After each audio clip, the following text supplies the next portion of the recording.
नमस्कार दोस्तों। कि हजारों साल पहले लिखे गए वेदों में ऐसी बातें लिखी हैं जिन्हें आज का आधुनिक विज्ञान अभी अभी समझना शुरू कर रहा है। क्या यह सच है कि वेदों में परमाणु सिद्धांत था, वेदों में ब्रह्मांड की उत्पत्ति का विज्ञान था, वेदों में अंतरिक्ष, ऊर्जा, ध्वनि, गणित और चिकित्सा का ज्ञान था? और सबसे बड़ा सवाल, क्या प्राचीन भारत का ज्ञान आज की साइंस से भी आगे था? स्वागत है आपका एक और रहस्यमय यात्रा में। वेद केवल धार्मिक किताब नहीं है, वेद दुनिया के सबसे पुराने ग्रंथ माने जाते हैं। 4 वेद हैं, ऋग्वेद, यजुर्वेद, सामवेद, अथर्ववेद। इनकी रचना हजारों साल पहले हुई थी, जब दुनिया के कई हिस्सों में लोग लिखना भी नहीं जानते थे।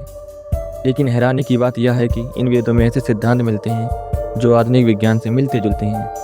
क्या यह संयोग है या फिर प्राचीन ऋषि बहुत आगे थे? आधुनिक विज्ञान कहता है ब्रह्मांड की शुरुआत एक विशाल विस्फोट से हुई जिसे बिग बैंग कहा जाता है। लेकिन ऋग्वेद में एक सूक्त है, नासदी सूक्त। इसमें लिखा है, ना तब कुछ था, ना कुछ नहीं था, ना आकाश था, ना अंतरिक्ष, सब कुछ एक ऊर्जा के रूप में था। यह ठीक वैसा ही है जैसा बिग बैंग में पहले की स्थिति बताई जाती है। ऋग्वेद कहता है सृष्टि एक बिंदु से उत्पन्न हुई है। आज का विज्ञान कहता है सिंगुलैरिटी से ब्रह्मांड बना। क्या यह संयोग है या ऋषियों का ब्रह्मांड का रहस्य पता था?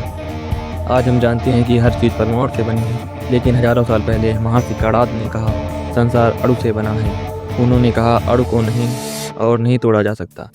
यह बिल्कुल वैसा ही है जैसा आधुनिक एटॉमिक थ्योरी। महर्षि कणाद ने वैश्विक दर्शन में पदार्थ के 6 प्रकार बताए हैं। आज का विज्ञान भी पदार्थ की अलग अलग अवस्थाएं बताता है। क्या यह केवल दर्शन था या असली विज्ञान? न्यूटन को गति का नियम खोजने वाला माना जाता है, लेकिन ऋग्वेद में लिखा है कोई भी वस्तु तब तक नहीं रुकती जब तक उसे रोका ना जाए। यह न्यूटन का पहला नियम है। क्या न्यूटन से पहले भारत में यह ज्ञान था? इस पर चुप क्यों हैं? आज हम जानते हैं कि प्रकाश की गति लगभग 3 लाख किलोमीटर प्रति सेकंड है, लेकिन प्राचीन संस्कृत श्लोक में लिखा है सूर्य किरण आधे निमेष में 2202 योजन चलती है। जब इसका गणित किया गया तो यह लगभग प्रकाश की गति के बराबर निकला। क्या यह संयोग है या प्राचीन गणित इतना उन्नत था? आज आधुनिक मेडिकल साइंस धीरे धीरे प्राकृतिक चिकित्सा की ओर जा रही है, लेकिन अथर्ववेद में सैकड़ों औषधियों का वर्णन है। चरक और सुश्रुत ने सर्जरी की, प्लास्टिक सर्जरी की, हड्डी जोड़ने की ऑपरेशन विधि लिखी। सुश्रुत संहिता में 300 से ज़्यादा सर्जरी बताई गई हैं। जब यूरोप में सर्जरी नहीं थी तब भारत में ऑपरेशन हो रहे थे। वेदों में मंत्रों का बहुत महत्व है। क्योंकि वेद कहते हैं ध्वनि से ऊर्जा बनती है। आज का विज्ञान कहता है sound is vibration, vibration is energy. Om का उच्चारण मस्तिष्क को शांत करता है। इस पर आधुनिक रिसर्च भी हुई है। क्या यह मंत्र केवल पूजा के लिए थे या एक वैज्ञानिक तकनीक? भारत ने दुनिया को दिया जीरो, डेसिमल सिस्टम, ट्रिग्नोमेट्री। वेदों में बहुत जटिल गणित मिलता है। यज्ञ की वेदी बनाने के लिए ज्यामिति का उपयोग होता था। पाइथागोरस से पहले भारत में समकोण त्रिभुज का ज्ञान था। क्या दुनिया का गणित भारत से गया? वेदों में ग्रहों का वर्णन है, सूर्य, चंद्र, मंगल, शुक्र, बृहस्पति, शनि।